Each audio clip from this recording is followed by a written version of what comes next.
High WhatsApp guys, কেমন আছেন? আশা করি সবাই ভালো আছেন। এই মুহূর্তে আমি আছি ব্রহ্মপুত্র চরে। আর সব থেকে বড় কথা হলো জুইগোপা অঞ্চলবাসীর জন্য একটা খুব মজাদার সুখবর আছে। কারণ আমাদের অঞ্চলে এই যে দেখতেছেন কোমরের মতো পেপার, এই যে কোমরের মতন ডিবে ডিবে বস্তু বানায় নেয়, এইগুলা কি জানেন? আপনারা কিন্তু জানেন না, কিছু জনের জানে, যারা আবাদ করে তারাই জানে। আর আমাদের এই জুইগোপা অঞ্চলে এগুলা পেপার দিয়ে এরকম ভাবে ডিবে ডিবে কোনো জায়গায় আমি দেখি নাই। আর এবার ফার্স্ট দেখতেছি।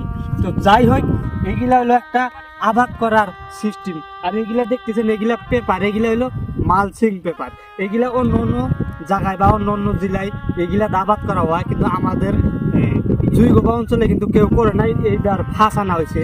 তো এইগুলা দিয়া, এই মাটির ডিব্বা গিলে দিয়া এরকম উঁচা যে করছে, এগুলা কি কি আবাদ করবো সেইগুলা আমি আপনাদের মাঝে এদের থেকে শোনানোর চেষ্টা করবো। স্কিপ না করে ফুল ভিডিওটা দেওয়া থাকেন, তামাম ভালো লাগবে। হ্যাঁ, 2 তারিখের থেকে আজকে হলো 15 তারিখ। 2 তারিখের থেকে 15 তারিখ মানে 13 দিন ধরে ইতিমধ্যে খাটতেছে। এই 4 বিঘা জায়গার ভিতরে সবাই বোধহয় 1.5 বিঘা হয়েছে। 1.5 বিঘার মতো জায়গা হয় মেরামতি। মেরামতি 1.5 বিঘার মতো হয়েছে। তো আপনাদের এই যে মালচিং পেপার গিলা যে আনছেন, এইগুলা পেপার আমার জানা মতো আমাদের এখানে নাই। আমরা ওই জায়গায় মানে বীজ ভান্ডারের বড় দোকান আছে, তো ওই জায়গায় এভেলেবেল আগ্রহ, আবার ওরা অন্য জায়গা থেকে কালেকশন করে দেয় আর কি। আচ্ছা, তার মানে আপনার বাসা আমাদের জুইগোপা অঞ্চলে না? না না না, আমার বাসা হলো গোয়ালপাড়া বলদমারি। আচ্ছা, গোয়ালপাড়া বলদমারি সরে। আচ্ছা আচ্ছা আচ্ছা, গোয়ালপাড়ার ওই সাইডে। আমাদের জুইগোপা অঞ্চলে যেহেতু নাই, এবার ফাঁস হয়েছে, তো ওই জায়গায় থেকে নিয়ে আসেন। ওই জায়গা থেকে নিয়ে আসা হয়েছে। তো আচ্ছা, এই পেপার গুলা কি আমাদের এই সাধারণ এলা পেপারের মতন নাকি অন্য টাইপ? এটা বেলেগ ধরনের পেপার, মানে এটা পেপার মালচিং পেপার। এটা এই সাধারণ পেপার না, এটা সাধারণ পেপার না। আচ্ছা, এলা বৃষ্টি পড়বো বা রোদে শুকাবো, এলা পুরপুরা নষ্ট হয়ে যায় না এলা পেপারের মতন? এগুলা যেমন এভাবে যদি বিষয়টা 5 বছর থাকে এইভাবে থাকবে, এইভাবেই থাকবো। তো কের যদি লাগে অবশ্যই কিন্তু চাচার লগে কন্টাক্ট করতে পারবো, করলে অবশ্যই আইনা দিতে পারবো। হ্যাঁ, আইনা দিবার পারবেন কের যদি লাগে।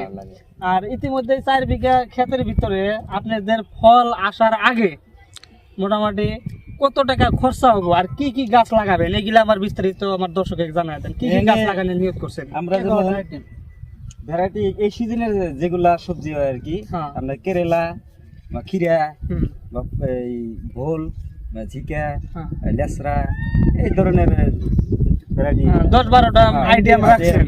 মরিচ, এই ধরনের মানে 10-12টা আইটেম নিয়েছেন।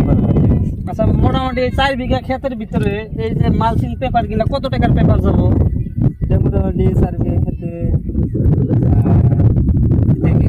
5-10টা 4 বিঘা ক্ষেতে মোটামুটি